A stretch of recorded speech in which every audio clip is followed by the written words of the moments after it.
우리에게 항상 하나님과 동행하시기를 주의 이름으로 축원드립니다. 유럽은 전통적으로 아시다시피 기독교 국가입니다. 사도 바울과 베드로의 그 순교를 시작으로 이탈리아 로마에서부터 태동한 우리 기독교는 그 뒤로 1500년 동안 유럽 전체를 기독교화하였고, 물론 구교와 신교를 나누긴 합니다만은, 카톨릭과 개신교를 나누긴 합니다만은, 이 기독교 외에는 다른 종교가 없어요. 유럽은 불교도 없고 아무것도 없어요. 물론 지금은 이슬람이 들어와서 이슬람교가 들어왔지만 어쨌든 전통적으로 유럽인 하면 기독교인입니다. 더더군다나 1500년대부터 1900년 초기까지 무려 400년에 가까운 이 해외 선교를 통해서 남아메리카, 북아메리카, 아프리카, 그리고 아시아 등등을 전 세계 교회를 세웠습니다. 그 결과가 우리나라 아닙니까? 그 결과가. 그렇기 때문에 유럽에서는 500년 정도 된 건물, 교회 건물은 오래됐다고, 역사적인 가치가 있다고 쳐주지도 않습니다. 우리나라는 100년만 돼도 굉장히 역사적인 가치가 있는데, 근데 유럽은 전혀 500년 정도는 아예 쳐다도 안 봅니다.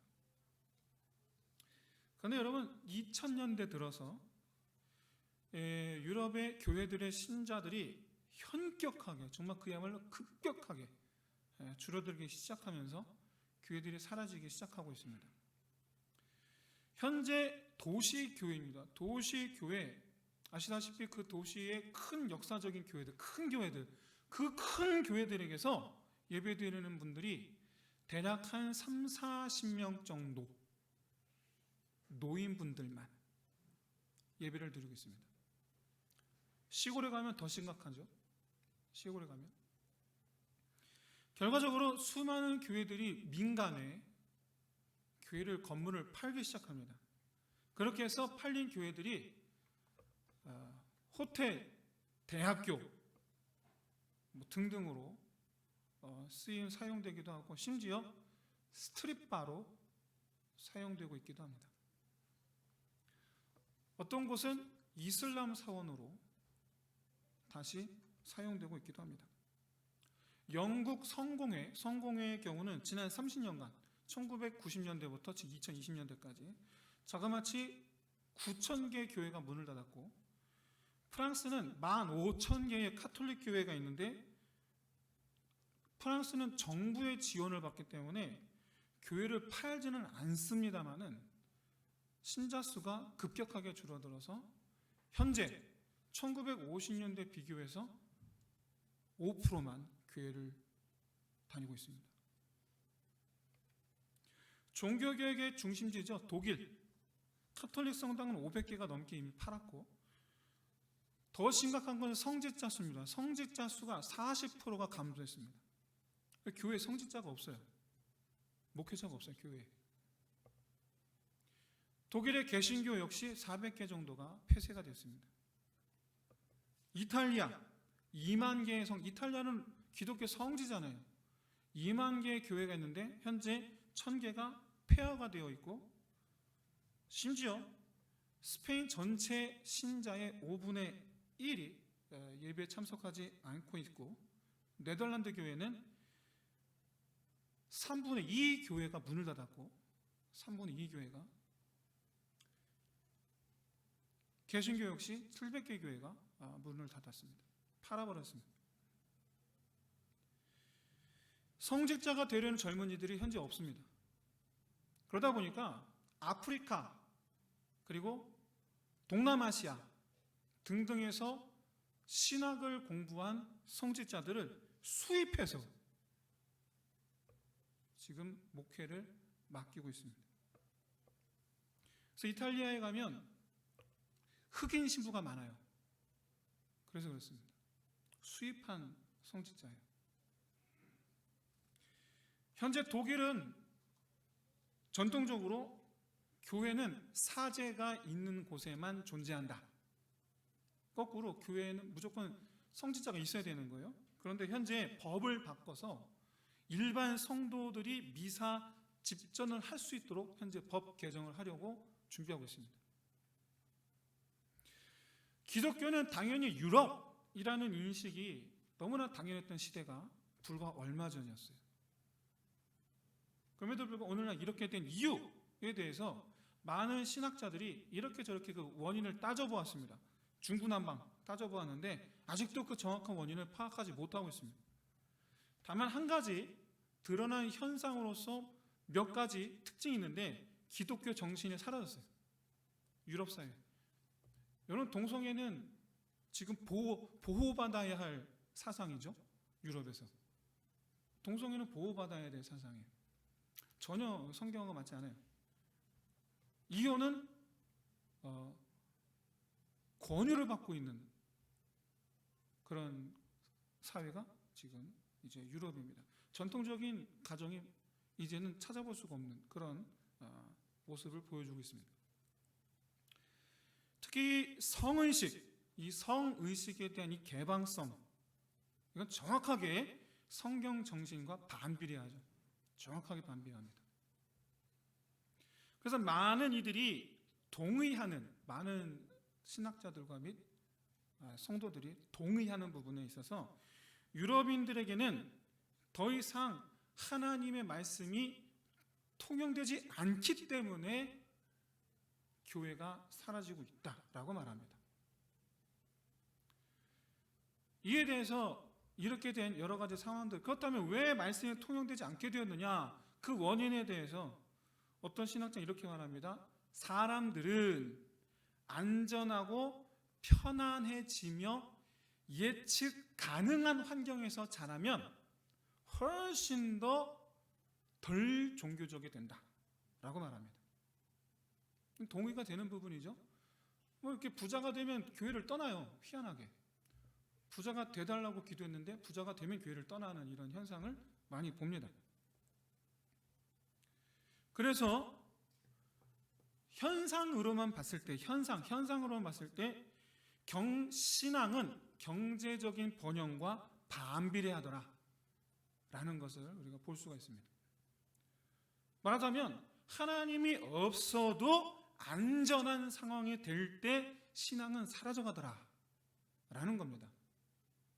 다 고개를 끄덕이시는 거 보니까 동의하시는 것 같아요. 그러면 실제로 사업하면서 힘들 때는 주일 성수 열심히 합니다. 교회 봉사도 하고.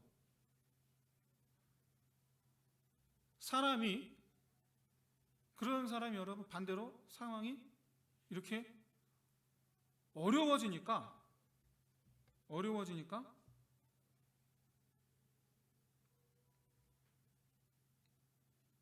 그 어려움 때문에 바빠지는 거죠. 그래서 봉사도 내려놓고 주일 성수도 하지 못하다가 언제부턴가 교회에서 안 보이게 되는 사람도 정말 많습니다. 지금 제가 정확하게 반대되는 경우를 말씀드린 거예요. 앞서 말씀드린 것보다. 오늘 본문 보세요. 안전하지 않게 되었기 때문에 하나님을 떠나려는 사람들이 있어요. 지금 이 세상을 볼 때, 우리 주변을 볼 때 사람들이 번영하고 안전함을 느끼면 느낄수록 하나님을 떠나는 이런 사회 현상을 보는데 성경은 반대로 안전하지 않게 됨으로써 하나님을 떠나려고 하고 있어요. 바로 이스라엘 백성들이죠. 하나님의 택한 사람, 우리에게요. 우리에게.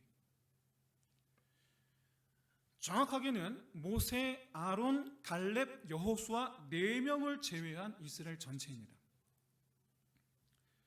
그러니까 얼마 전에 세운 장로 70명, 그리고 하나님을 섬기라고 세워놓은 레위 지파, 이들도 하나님을 떠나려는 사람들 틈바구니 있더라라는 거예요.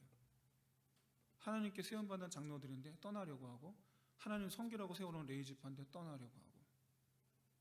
왜? 안전하지 않게 되었기 때문에. 하나님께서 노예의 상태에서 구원하신 이 성도들, 하나님께서 직분 맡겨 세우신 사람들 다 떠나려고 합니다. 저는 유럽 사회가 지금 보여준 것처럼 잘 되니까 하나님을 떠나는 경우도 많이 봤고요.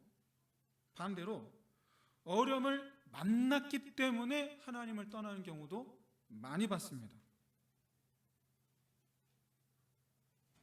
우리 교회 성도들과는 별 관계없는 얘기 같아요.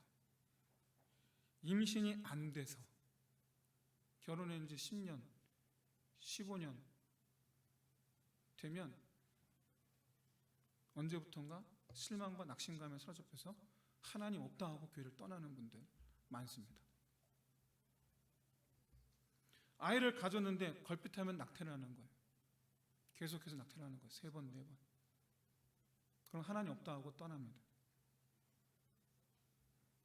사업이 번번이 엎어져서 하는 사업마다 엎어져요. 아무리 노력해도 대학에 합격이 안 돼. 대학을 못 가. 취업도 안 돼. 심지어 여러분, 저는 여자친구, 남자친구 헤어져서 교회 떠난 친구도 봤어요. 많이 봤어요, 저는. 다른 교회로도 가면 다행인데 다른 교회도 안 가더라고요. 근데 여러분, 반대로 말이죠. 반대로 대학 가서 대학에 갔기 때문에 교회를 안 나오고, 취업을 했기 때문에 교회를 안 나오고, 연애를 시작했기 때문에 교회를 안 나오고, 그런 경우도 봤어요. 희한하죠? 잘 돼도 떠나고 잘 안 돼도 떠나고.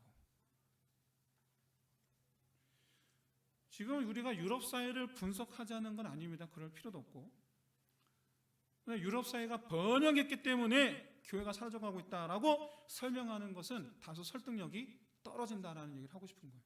그것 때문이 아니라는 거예요. 그럼 뭐 때문에 저렇게 됐나? 과연 뭐 때문에 사람들이 하나님을 떠나려고 하는가? 우리는 하나님께서 이스라엘을 가나안 땅으로 인도하시려는 이유를 정확하게 알아야 됩니다.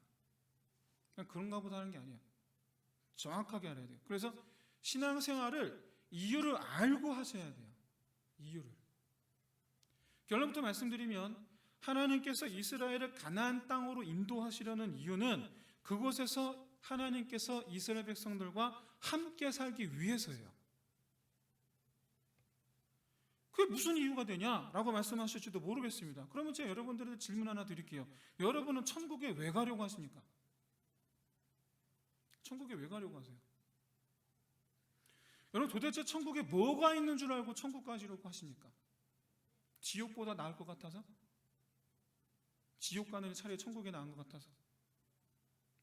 아니면 성경에서 약속하신 대로 황금과 온갖 보석으로 꾸며진 집을 주신다고 하셔서? 아니면 영원히 산다고 하셔서? 안타깝게도 그게 목적이면 천국에 못 갑니다. 못 가요. 그게 목적이면. 여러분, 하나님 나라를 이해하기 위해서는 사랑을 이해하셔야 됩니다. 사랑. 아니, 정확하게는 사랑을 맛보아야 됩니다. 여러분, 그렇게 뜨겁게 사랑하던 그 연인들이 서로 결혼하는 이유, 왜? 사랑하니까. 뭐 다른 이유가 있겠어요? 다른 이유가 있나요? 사랑하니까 결혼하는 거죠. 함께 살고 싶으니까 결혼하는 거죠. 함께 살고 싶으니까. 말 그대로 서로를 소유하고 싶으니까. 여러분, 그래서 여러분, 사랑이 가정이라는 공동체의 첫걸음입니다. 사랑이. 하나님의 나라는 여러분 공동체예요. 나와 하나님의 관계만이 아니에요. 공동체예요. 사람들, 성도들, 우리끼리 사람끼리의 사람의 공동체가 아니고 사람들과 하나님의 공동체예요. 이 시작은 하나님의 사랑이에요. 하나님의 사랑.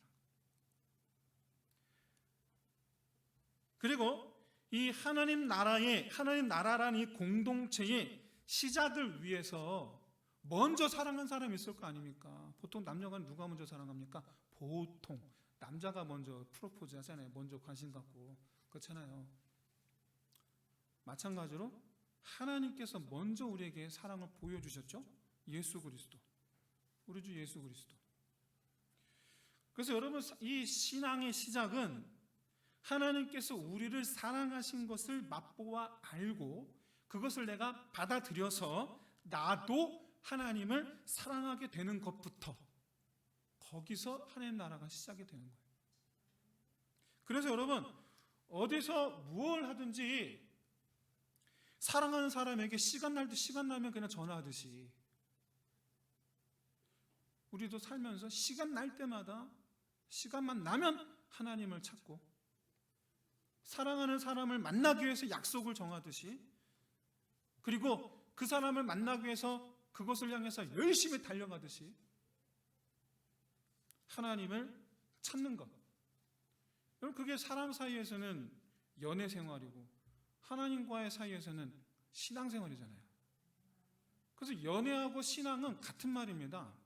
연애라는 말은 사람을 향한 사랑의 관계고, 신앙은 하나님을 향한 사랑의 관계예요. 그게 신앙생활이에요. 그게. 반대로 여러분, 가정 공동체의 파탄 언제 일어납니까? 어느 한쪽 또는 둘이 사랑하지 않고 떠나려고 할 때 그 가정 공동체는 파탄나게 돼 있어요. 이런 일은 크게 두 가지 경우죠. 하나는 다른 사람을 사랑하게 된 경우, 또 하나는 서로가 서로의 관계에 아무런 의미를 두지 않게 된 경우. 비극이죠. 비극이에요. 둘 다 비극이에요. 하나님 나라 공동체도 여러분 똑같습니다. 언제 하나님 나라 공동체가 파탄납니까? 내가 속해 있는 하나님 나라라는 이 공동체가 언제 파탄납니까? 참고로 하나님은 변하지 않으십니다. 그러므로 언제 파탄나냐면 내가 하나님 아닌 다른 것을 사랑할 때, 또는 하나님과의 관계에 아무런 의미를 두지 않을 때, 그때 내가 속한 하나님 나라 공동체가 파탄나는 거예요. 하나님 나라를 우리가 하나님을 떠나려는 이유예요. 하나님을 떠나려는 이유. 어쨌든 사랑하지 않는 거예요. 그러면 그렇게 관계를 깨뜨리고 떠나가는 이들에게 하나님께서 하신 일은 뭐냐? 쳐다만 보고 있는 거냐? 잘 가라 하시는 거냐? 여러분, 우리나라 법원은 유책주의를 택하죠. 이혼에 관련해서 유책주의를 택하고 있습니다. 유책주의라는 말은 결혼생활 파탄의 원인을 제공한 사람이 이혼 신청을 할 수가 없어요. 이게 유책주의예요. 관계를 깨뜨리는 행위를 지가 해놓고 지가 헤어지겠다고 하면 이게 되겠습니까? 안 들어줍니다. 그러다 보니까 현실적으로 우리나라는 안타까운 분들이 많이 계세요. 남편이 바람 펴서 집을 나갔는데 이혼 도저 안 찍어주고 그냥 버티고 계신 분들 좀 많이 봅니다. 저는 성도들 가운데서도 많이 봤고, 아주 안타까워요. 그게 누구 마음입니까? 그게 하나님 마음이에요. 그게 안 놓아주시는. 하지만 바람나서 집 나간 남편은 뭐라고 그럽니까? 자기를 놔두지 않는 아내에 대해서 뭐라고 말합니까?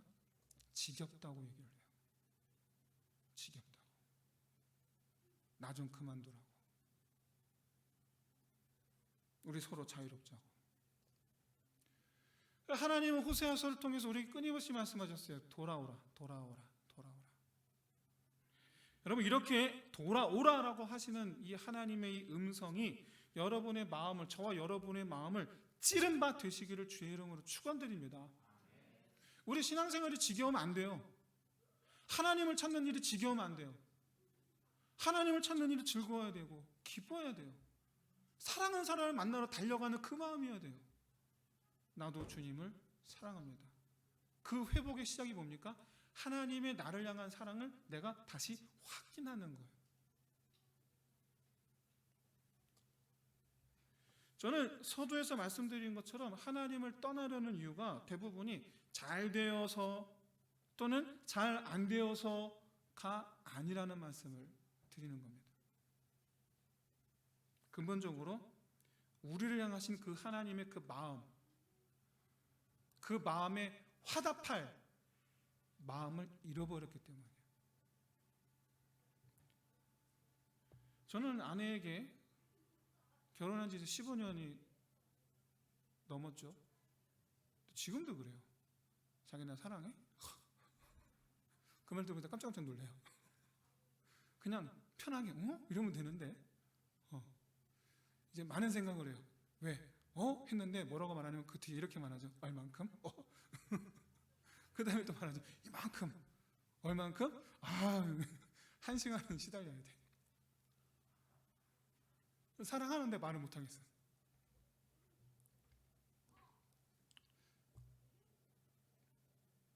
우리는 필요해요.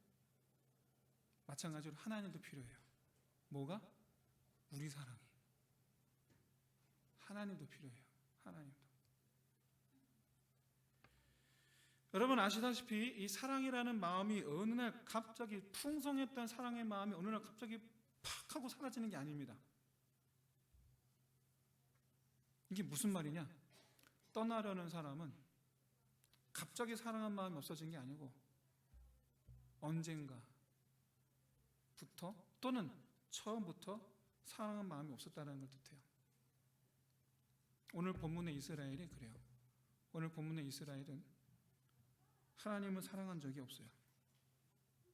놀랍게도 그런 이스라엘을 하나님은 가나안 땅으로 끌고 가려고 하셨던 거예요. 나와 함께 하자고. 하나님에 대한 마음이 없는 이들을.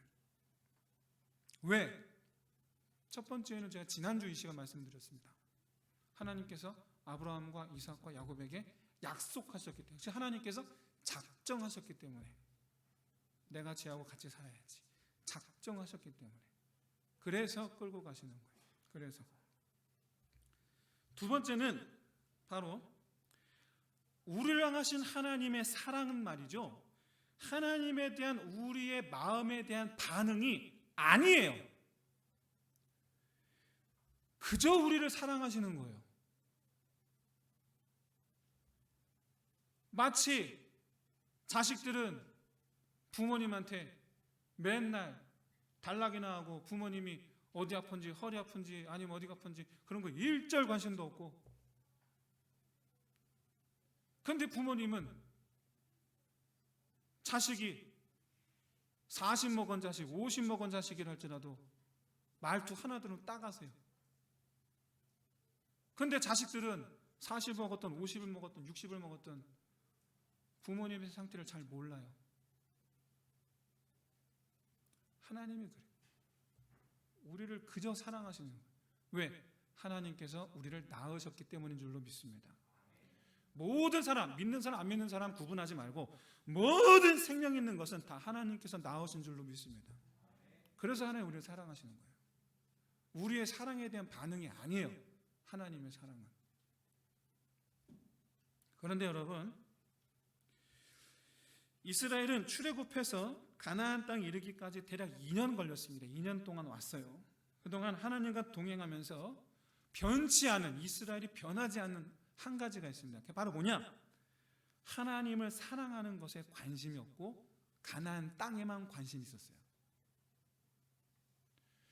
우리 자녀 여러분 추석 명절입니다. 뭐하러 우리 부모님 만나러 가세요? 명절이니까 만나러 가시는 거예요? 그러시면 안 돼요.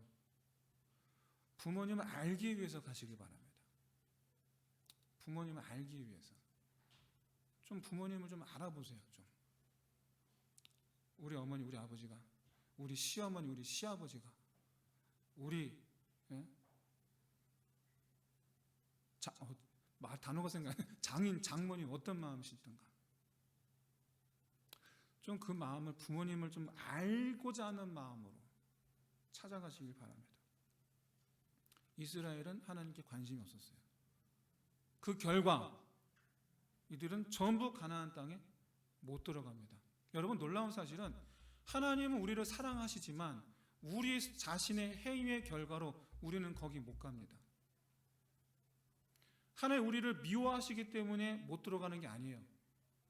우리를 사랑하시지만 우리 행위의 결과예요. 어떤 행위? 하나님의 아무 관심이 없고, 하나님을 위해서 행함도 하나도 없고, 하나님을 사랑함이 없고. 2021년 한국갤럽에서 1984년부터 2021년까지 한국인의 종교에 관한 조사 자료에 의하면 5년마다 업데이트해서 조사를 하는데 2021년 신간으로 책을 냈어요. 한국인의 종교 실태에 대해서. 거기에 비교하면 무종교, 이건 기독교만이 아니에요. 기독교, 불교, 뭐 하여튼 종교인이에요. 종교인 수가 2014년에 비교해서 2021년 당시 18% 가까이 증가했다고 합니다. 무종교가. 그런데 나는 종교가 없습니다라고 대답한 세대 가운데 가장 압도적으로 높은 78%, 나는 종교가 없습니다. 78% 20대예요. 20대. 여러분 지금 교회들 가보세요. 여러분 청년부가 텅텅 비었어요. 정말로. 제가 옛날에 청년 사역했던 교회들도 지금 난리래요. 청년부리 없대.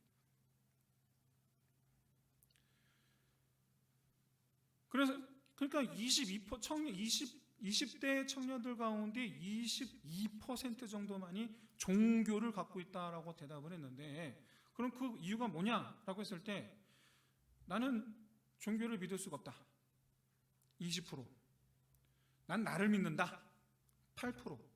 난 교회 다닐 만한, 절 다닐 만한 여유가 없다. 17%. 그냥 관심이 없다. 그냥 이유 없어. 그냥 관심이 없다. 54%. 근데 놀랍게도 여러분 1984년부터 한국갤럽에서 조사한 뒤로 지금까지 내내 불신감 20%늘 똑같았어요. 자기 자신을 믿는다 8%늘 똑같았어요. 여유가 없다 늘 똑같았어요. 그럼 뭐만 변했냐? 무관심만 늘어났어요. 무관심만. 믿지 않는 거 이유가 없어요. 근데 여러분 바로 이게 현재 유럽의 현실이에요. 이게. 그러니까 부유해져서가 아니란 얘기예요. 오늘날 우리 기독교인들이 여러분 뭐가 중요한지를 보여줍니다. 사랑하는 성도 여러분, 날마다 하나님의 사랑을 확인하시길 바랍니다. 날마다 하셔야 돼요. 날마다. 그리고 내가 그 하나님을 사랑하는 일에 힘쓰시기를 진심으로 소원합니다. 여러분 하나님에 대한 관심이 사라지면 우리 신앙이 사라집니다. 그냥 머리로만 나는 교회 다녀, 나는 믿어, 그건 아니에요. 우리 아내 여러분들은 굉장히 민감합니다. 남편들이 나는 내 집에 가장으로서는 최선을 다하고 있어. 나는 내 집사람밖에 없어. 근데 바빠. 그러면 부인들은 꼭 확인합니다. 자기는 사랑해? 마음이 안 느껴지는 거예요. 마음이. 사랑하는 성도 여러분, 그런 이들에게 하나님께서 하시는 말씀은 딱 하나밖에 없습니다. 바로 돌아오라예요. 곁으로 오라. 내 곁으로 오라는 거예요. 여러분 집 나간 남편한테 여러분 이혼 증서 안 써주고 끝내 기다리는 아내분들이 하실 말씀이 뭐밖에 없겠습니까? 돌아오라는 거잖아요. 그냥 돌아오라. 저는 오늘날 교회가 약하여져 가고 있는 이유에 대해서 지금 말씀을 드리는 게 아닙니다. 또 교회가 이렇게 약해져 가는 게 문제다라고 말씀드리는 것도 아닙니다. 단언컨대 오늘날 현대인들 누구나 하나님의 사랑을 깨달으면 하나님께로 돌아올 줄로 믿습니다. 이 말이 하고 싶은 거예요. 상황과 관계가 없어요. 시대와 관계가 없어요. 혹자는 말합니다. 지금이 종말의 때가 아니냐. 아무 관계 없어요. 하나님으로부터 멀어져가는 사람들 중에 어떤 이유가 있어서 멀어져가는 사람보다 이유가 없이 하나님으로부터 멀어져가는 사람이 훨씬 많습니다. 이게 무슨 말이냐? 그냥 신앙생활에 그냥 진부해져가고 그냥 아무 그런 것도 없고 감정도 없고 마음도 없고 뜨거움도 없고 열심도 없고, 그렇게 해서 하나님에 대한 사랑이 내 안에 하나님을 향한 사랑이 멈출 때 아무 이유 없는데 그냥 하나님부터 그렇게 멀어져 갑니다. 그렇게 멀어져 갑니다. 사랑하는 성도 여러분, 정말 우리는요 예배를 중심으로, 말씀을 중심으로, 기도를 중심으로 살아야 될 줄로 믿습니다. 그렇게 하나님을 사랑하는 일을 멈추지 않아야 될 줄로 믿습니다. 다른 누군가를 위해서도 아니에요. 여러분, 저를 위해서가 아니에요. 결단코 다른 누군가를 위해서가 아니에요. 심지어 우리 교회를 위해서도 아니에요. 오직 여러분 자신을 위해서, 내 영혼을 위해서, 내 영혼을 위해서요. 내 영혼을 위해서. 여러분, 천국에 왜 갑니까? 바로 하나님과 함께하기 위해서인 줄로 믿습니다. 하나님과 함께하려고, 사랑하는 그와 함께 살려고, 사랑하는 그와 함께 살려고. 그거 아니면 뭐하러 결혼합니까? 그거 아니면 뭐하러 신앙생활 합니까?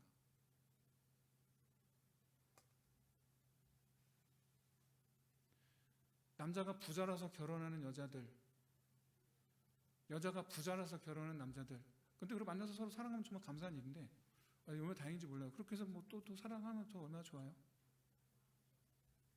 근데 여러분, 그 관계가 얼마나 오래 가겠습니까? 사랑하면 다행인데 사랑하는 마음이 안 생기고 그냥 상대방이 나한테 줄 것만 생각하고 결혼하면 여러분, 그게 얼마나 오래 가겠어요. 정말 바라기는 정말 그야말로 여러분, 하나님을 향하여 우리 마음을 드리는 거예요. 마음을 드리는 거예요.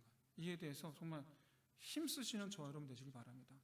코로나 시대에 들어서 모든 목사님, 저를 포함해서 모든 목사님들이 염려하고 고민하고 정말 심각하게 기도해야 되겠다 근심하는 이유가 성도들이 하나님을 향한 그 마음의 그 뜨거움의 정도가 점점, 그 온도가 점점 내려가고 있기 때문이에요.